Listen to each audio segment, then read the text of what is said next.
กล่าวนมัสการพระคุณท่านวัดสมเด็จนารีปาราโภกรุงเทพมหานครในลำดับต่อไปนะครับจะเป็นพิธีสวดพระพิธรรมในลำดับนี้ขอเรียนเชิญดร.วิจักรพงษ์เทวราเปิดสมุดไฟฟ้าหน้าพุทธพระธรรมขอเรียนเชิญครับขอเชิญทุกท่านดำรงอยู่นะครับ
ศลธรรมะสัพเพเตปัสสะโมนินาเยปะโมลาเยวะปัสสะปัสสะโมนินาเยปะโมลาสัพเพเตธรรมะปัสสะเมสุมาเจโยอารัมมณปัจจโยอธิปติปัจจโยอนันตรปัจจโยสมนันตรปัจจโยสหชาตปัจจโยอัญญมัญญปัจจโยเนสยปัจจโยอุปเนสยปัจจโยปุเรชาตปัจจโยปัจจาชาตปัจจโยอาเสวนปัจจโยกรรมปัจจโยวิภังคปัจจโยอาหารปัจจโยอินทรียปัจจโยญาณปัจจโยมัคคปัจจโยสัมปยุตตปัจจโยวิปยุตตปัจจโยอธิปัจจโยนาธิปัจจโยเวมัคคปัจจโยอเวมัคคปัจจโย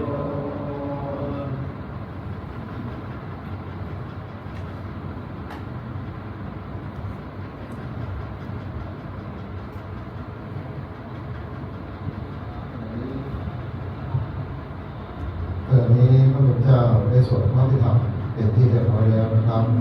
ในลำดับต่อไปคณะเจ้าภาพขอรับเกียรติจากท่านผู้มีเกียรติทุกท่านท่านถวายจตุปัจจัยทายธรรม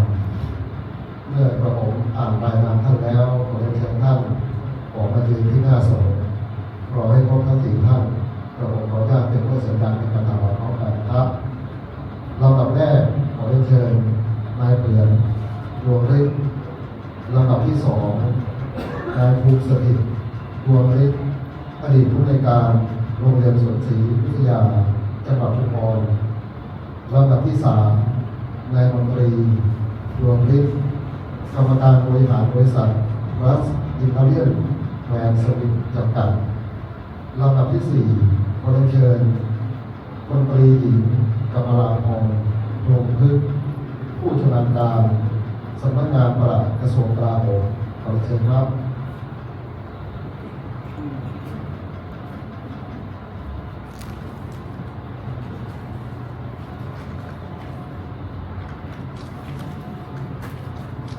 เสร็จแล้วขอเชิญกลับที่ระบบเดิมครับ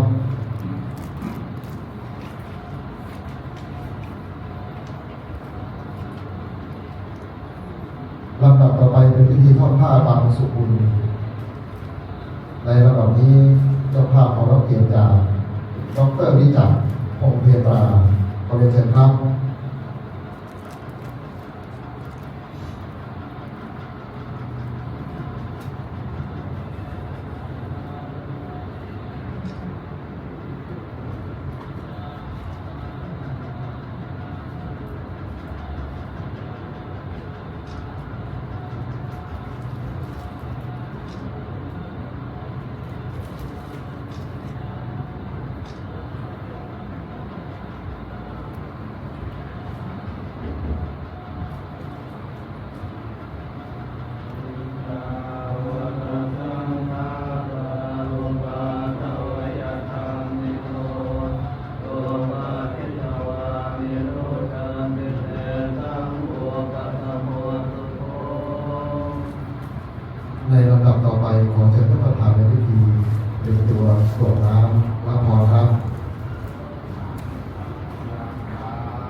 นานาสังเวทานามันทายะเอวันเตทันติยาตโยอายัญญโค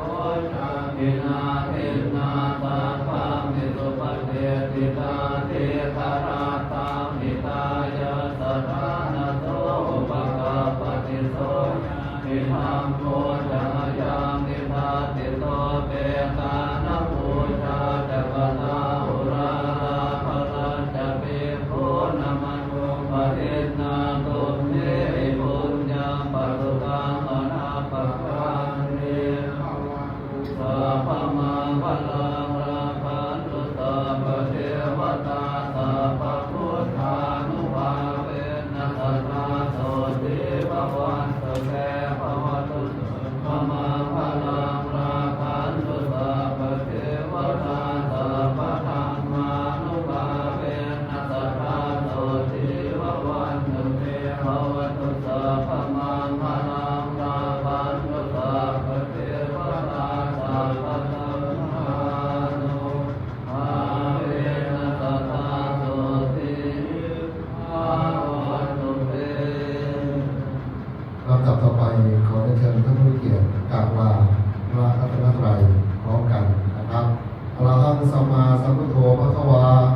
พุทธังภควันตังอภิวาเทมิสวากขาโตภควตาธัมโม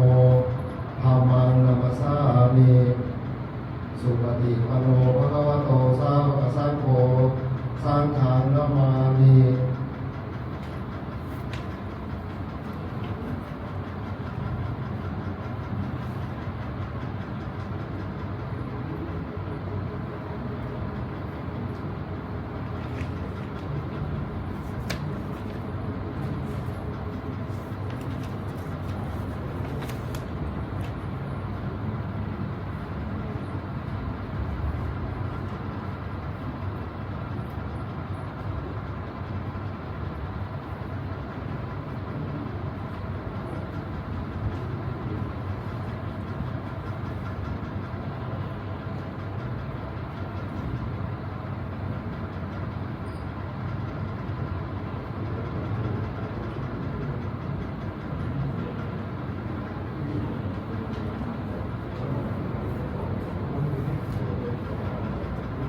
ท่านผู้มีเกียรติที่เคารพทุกท่านครับ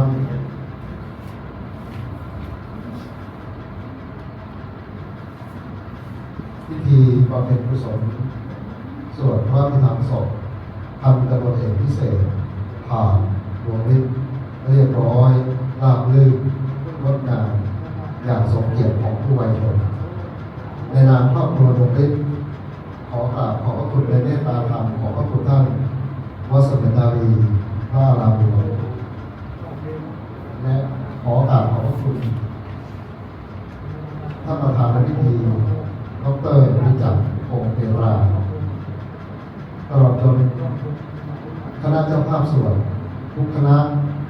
อันได้แก่คุณอาผินคุณอาเพียรคุณอาเพียรดวงฤทธิ์และหลานๆบริษัททักษิณปราณโภคนาและเพื่อนเภสัชมหาวิทยาลัยเชียงใหม่มหา29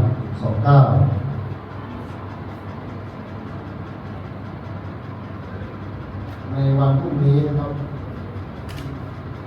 ขออนุญาตนำเรียนกำหนดการในวันพรุ่งนี้เป็นพิธีพระราชทานเพลิงศพเวลา 10:30 นาทีพระสงฆ์สวดพระพุทธมนต์เวลา 11:00 นถวายพระทหารเพลมาติกาปาสกุลเวลา 14:00 นเคลื่อนศพไปเมรุเวลา 15:00 นพิธีพระราชทานเพลิงศพจึงขอเรียนเชิญญาติพี่น้องท่านผู้มีเกียรติทุกท่านร่วมพิธีตามกำหนดการนะครับ